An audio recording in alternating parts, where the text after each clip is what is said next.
우리 성도님들 혹시 오늘 아침에 일어나서 지금 이 시간까지 이렇게 옆에 있는 분이라든가 가족이라든가 칭찬 한마디 하고 오신 분 계십니까? 혹시 아침 일어나자마자 막 이렇게 칭찬하는 그런 거 정신없이 그냥 막 나오시고 그러셨어요? 그러면은 오늘 이 시간에 한번 해보시자고요. 옆분을 한번 칭찬을 좀 해봤으면 좋겠습니다. 오늘 참 멋지십니다. 참 어색해요, 그죠? 한번 다시 해볼까요? 오늘 당신을 만나는 모든 사람은 행복할 겁니다. 칭찬해 봅시다. 반대로 한번 해보면 오늘 당신을 떠나는 사람은 평생 후회할 것입니다. 요즘 우리들의 삶을 볼 때 참 아름다운 것들이 점점 사라진다는 것을 많이 깨닫게 되는데 그 중에 하나가 이 칭찬이라는 것이 아닌가 생각을 해봅니다. 근데 우리가 살면서 이 칭찬이라고 하는 것이 인색해진다고 하는 말보다는 칭찬하거나 칭찬받기에 익숙하지 않고 어색한다는 말이 더 맞는 말 같습니다. 근데 이 어색함은 칭찬을 하는 것도 있지만 받는 것도 좀 많이 어려운 경우가 있잖아요. 뭐 이런 경우 있습니다.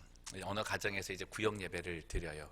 근데 구역 예배를 드리는데 그 가정에서 음식을 다 준비한 겁니다. 팔락도 하는 경우 있는데 그날은 그 가정에서 음식을 다 준비했어요. 그래서 가서 이제 음식을 보고 먹으면서 우리들 인사말을 건넵니다. 어떻게 이렇게 많이 음식을 다 준비를 하셨냐고, 더군다나 맛도 너무 좋다고. 그러면 이제 감사합니다, 그렇게 말씀해 주셔서 너무 고맙습니다, 이러면 되는데 그 칭찬을 잘 못 받잖아요. 뭐라 그럽니까? 아유, 차린 것도 별로 없어요, 맛도 없습니다.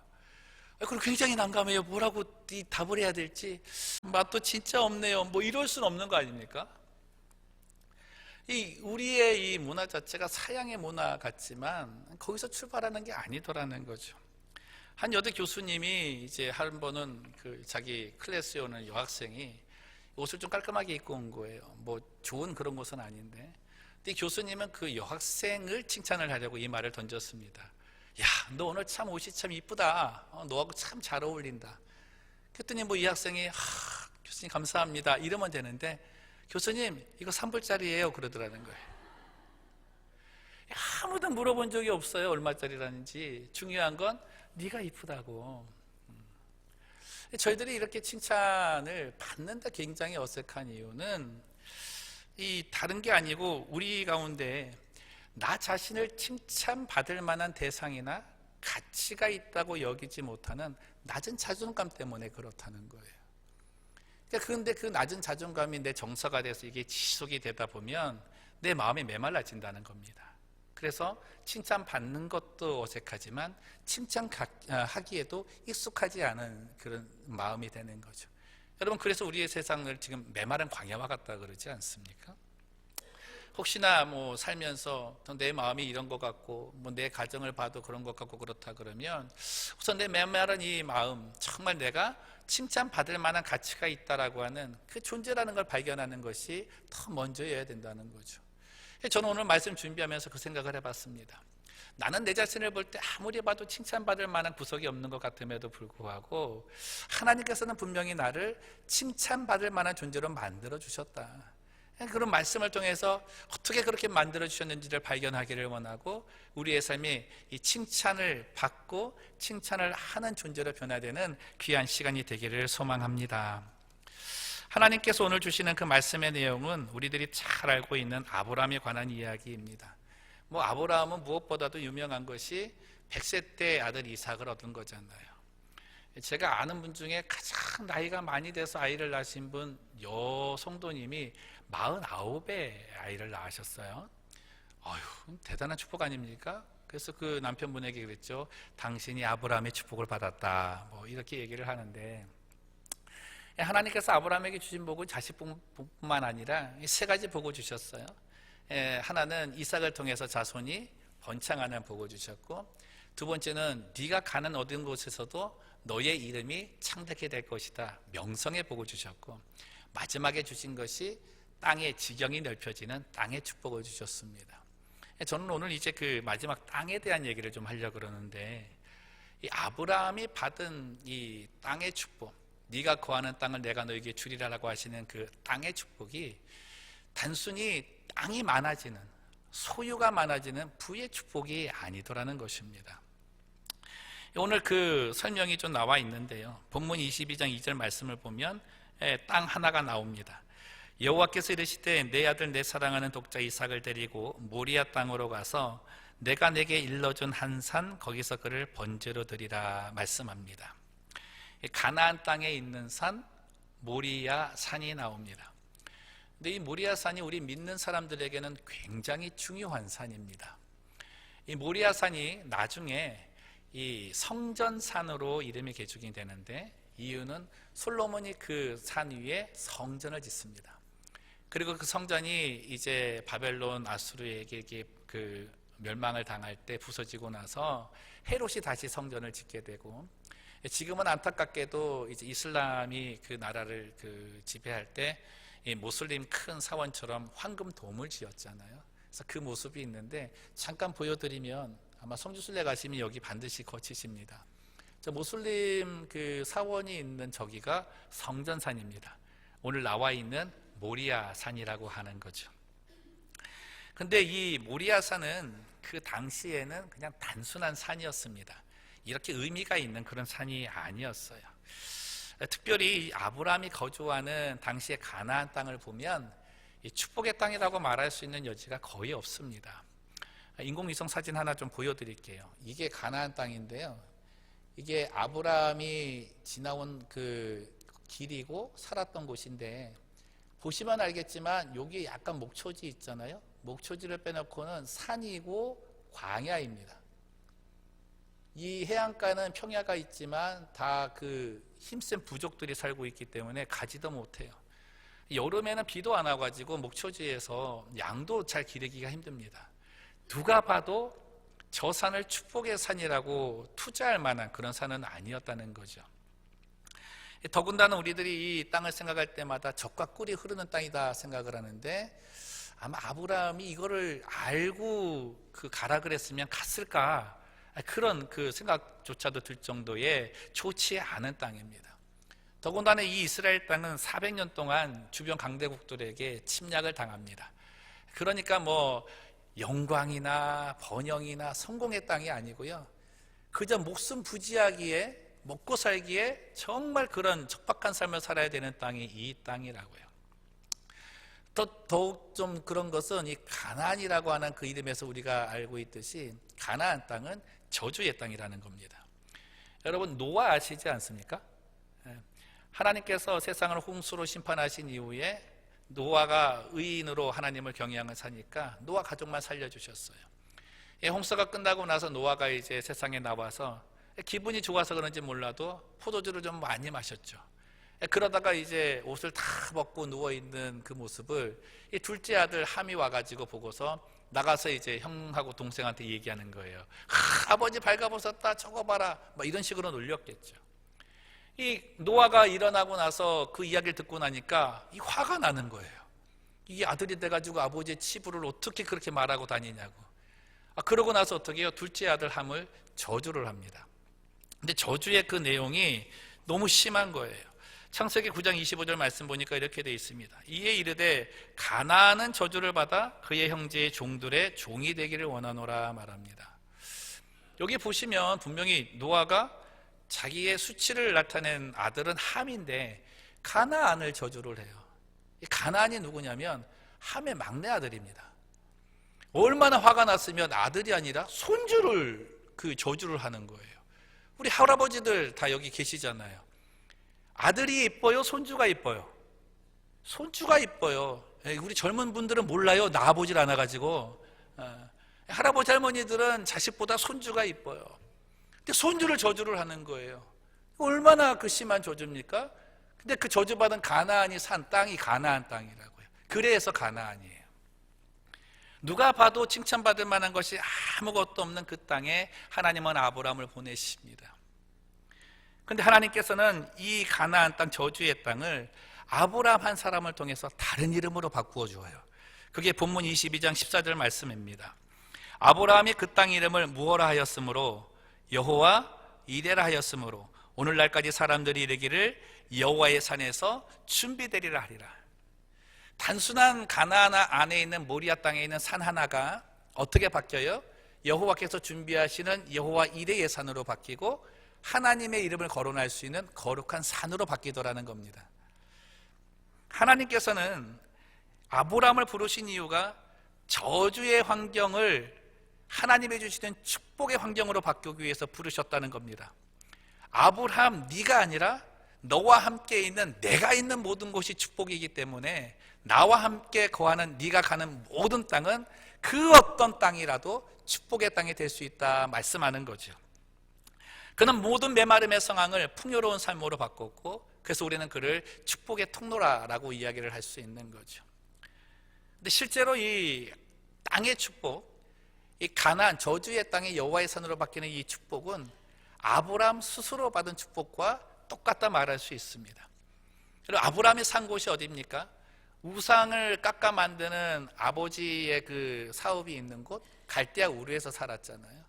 그곳에 머물러 있었으면 풍요로운 곳에서 편하게 살 수 있었지 몰라도 그는 하나님 앞에 아무리 살펴보아도 무언가 칭찬받을 만한 구석이 없는 저주의 대상일 수밖에 없다고요. 근데 하나님께서는 그 아브라함을 거기서 건져내셔서 어둠의 영역에 묶여있던 저주의 대상을 하나님께서 하시는 일을 할 수 있는 축복의 대상으로 바꾸어 주신 것입니다. 그래서 아브라함이 받은 이 지경이 넓혀지는 땅의 축복은 바로 복음, 좋은 소식의 축복을 받은 거예요. 복음이 무엇입니까?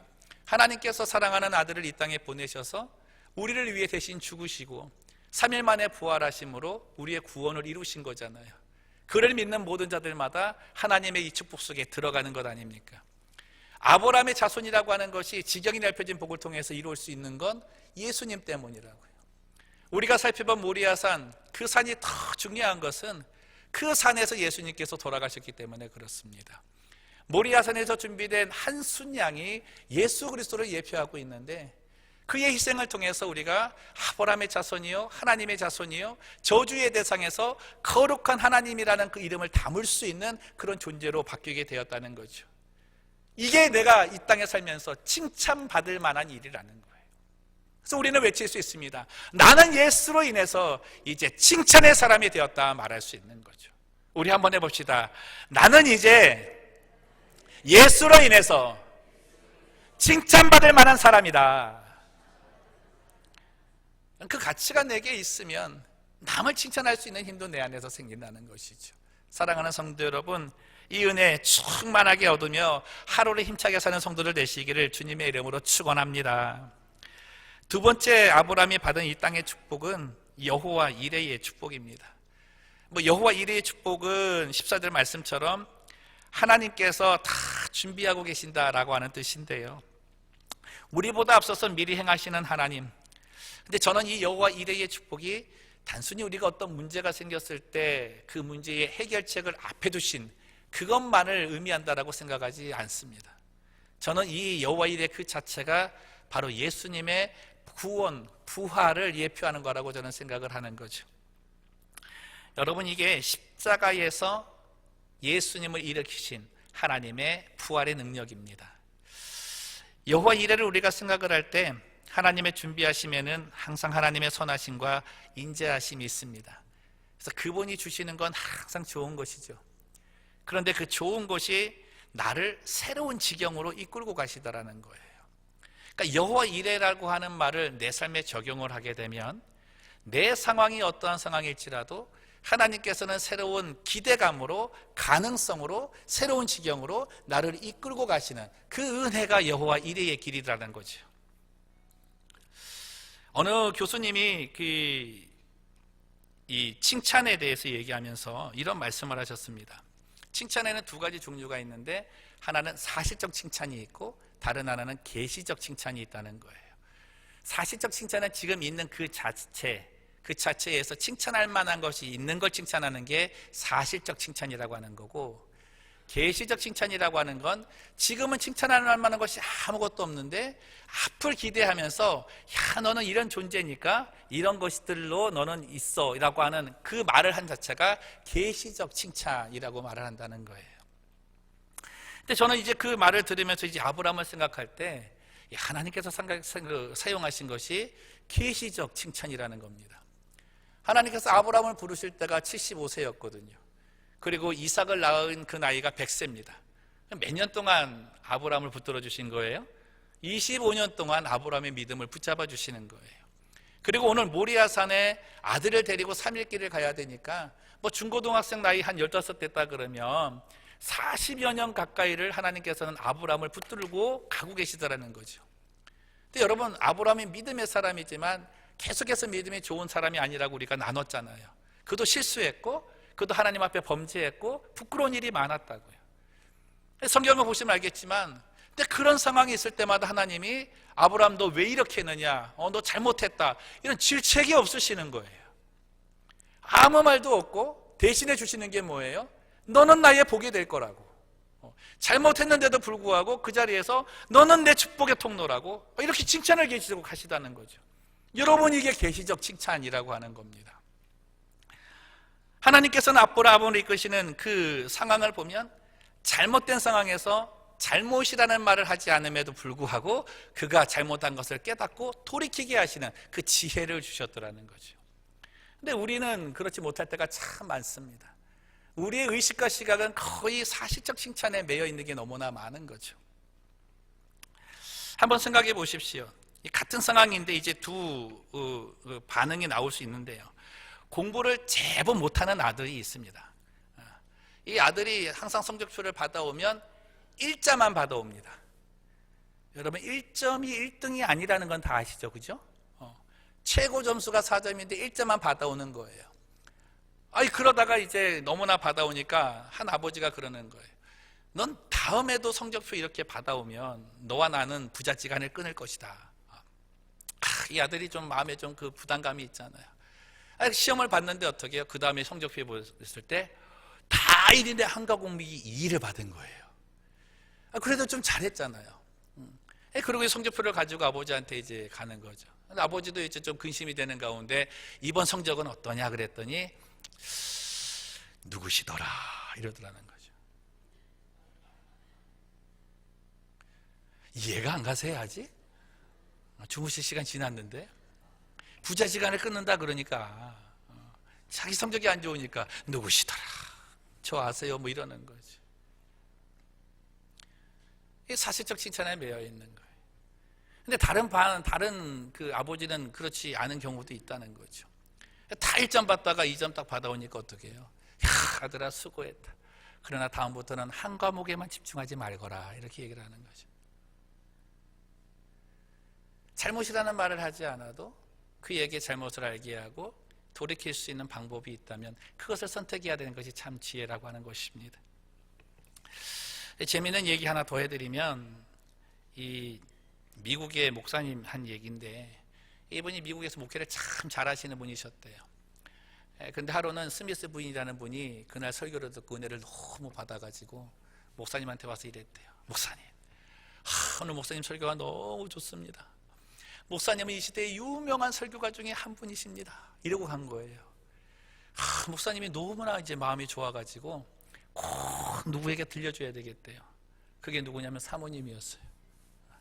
그래서 사모님한테 가가지고 여보 오늘 스미스 부인이 나한테 그러는데 내가 이 시대의 유명한 설교가 중에 한 사람이래. 사모님이 대꾸를 안 하는 거예요. 말 같지 않아가지고 아무 말도 안 하고 있으니까 이 목사님도 가만히 있으면 되는데 이제 한술 더 떠가지고 뭔가 좀 들어야 되잖아요. 질문을 한 거예요. 여보, 근데 그러면 요즘 그 이 시대에 유명한 설교가가 몇 명이나 될까? 이러고 물은 거예요. 이 사모님이 아무리 봐도 이게 너무나 잘못 나가는 것 같거든요.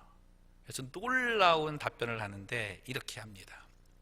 여보, 내가 이 시대에 유명한 설교가가 몇 명인지는 나는 잘 모르겠지만 당신이 생각하는 숫자보다 하나 적어요. 그러더래요.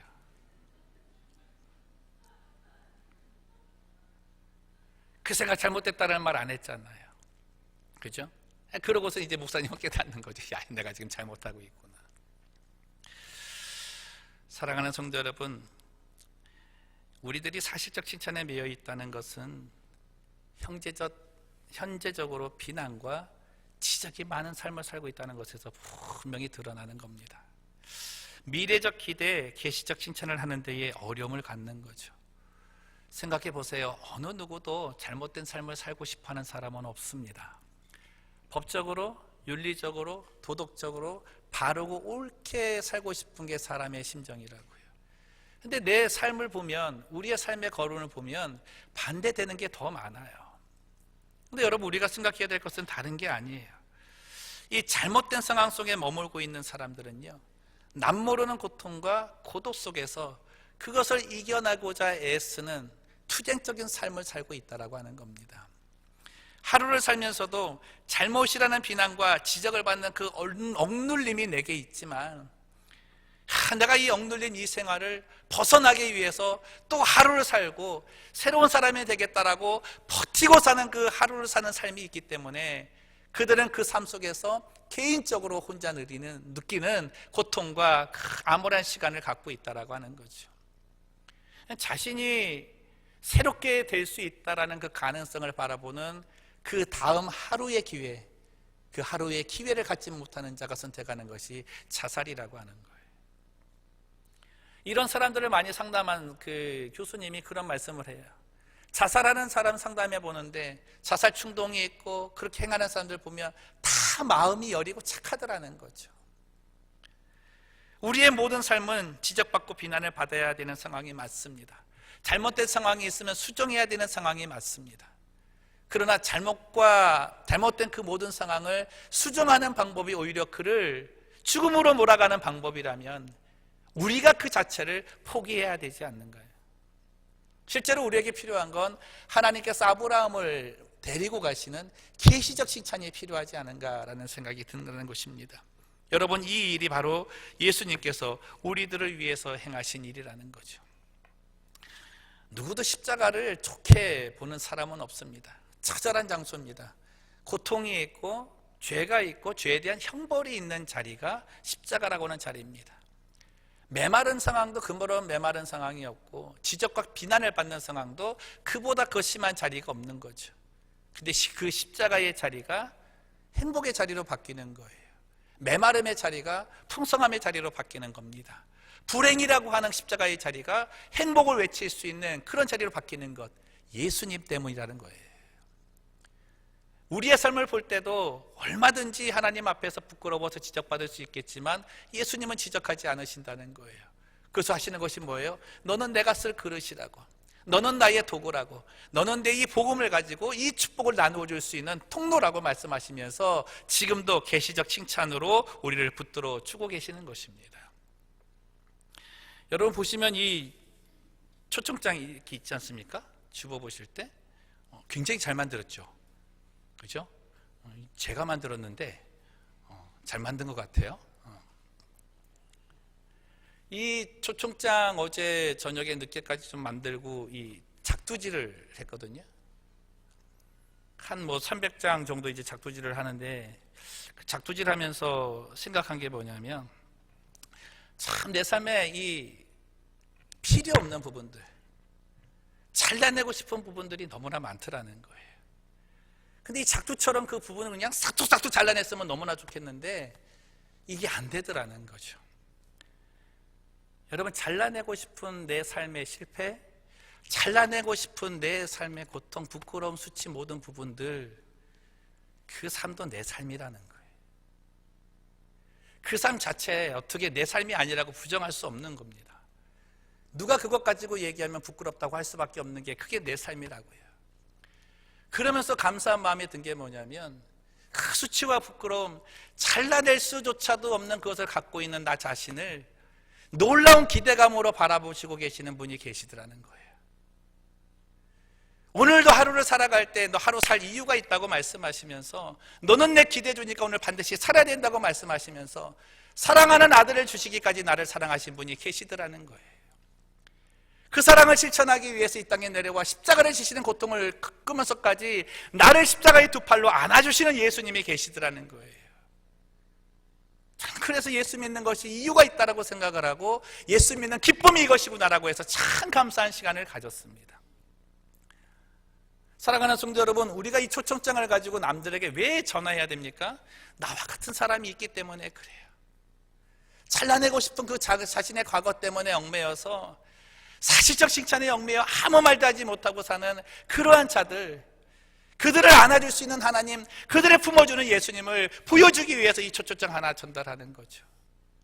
수백 명에게 주는 것 아니잖아요. 나와 같은 사람 한 명만 돌아와도 되는 것 아닙니까? 가나안이라는 저주의 이름이 여호와의 산이라는 칭찬의 이름으로 바뀌었습니다. 예수님이 없으면 십자가라고 하는 그 자리는 핍절하고 메마른 고독의 인생일지 몰라도 예수님을 통해 그 자리는 생명이 살아나는 부활의 자리가 될 수 있습니다. 지금의 나라는 존재, 내 가정, 내 직장, 내 교회의 모습을 보시면서 정말 실패의 땅 같고 가나안 땅 같고 자랑할 것이 아무것도 없는 그런 땅 같습니까? 짜증나고 벗어나고 싶고 정말 괴롭고 힘들고 이런 생각나는 그런 곳이라고 생각을 하세요? 여러분 생각을 한번 바꿔보세요. 그곳에 예수님이 오시겠다는 약속이 있으면 그곳은 여호와 이레의 축복을 받는 기회의 현장인 줄로 믿습니다. 순간순간마다 내가 필요한 것은 그때가 내가 느꼈을 때마다 예수님이 오셔야 된다고, 예수님이 이곳에 계셔야 된다고. 그러면 예수님이 없는 갈대아 우르가 축복의 땅이 아니라 예수님이 계시는 가나안 척박한 땅이 젖과 꿀이 흐르는 축복의 땅이 될 수 있는 것입니다. 오늘 이 시간에 우리 주님은 우리의 메마른 광야의 삶을 청산하고 여호와의 산으로 칭함을 받는 축복이 되라고 말씀하십니다. 예수님을 믿으십시오. 그리고 그분을 붙잡고 의지하며 살아가십시오. 그럴 때 시냇가의 신기운 나무가 시절을 따라서 과실을 맺을 때 자기만 먹을 뿐만 아니라 주변을 먹일 수 있는 통로의 구실 역할을 할 수 있는 것입니다. 사랑하는 성도 여러분, 우리는 모두가 칭찬의 사람이 되었습니다. 축복합니다. 모든 성도님들의 처소가 여호와의 산이 되셔서 여호와 이레의 축복을 받으시고 계시적 칭찬을 통해 이 축복을 흘러보내는 성도들 되시기를 주님의 이름으로 축원합니다. 기도하겠습니다.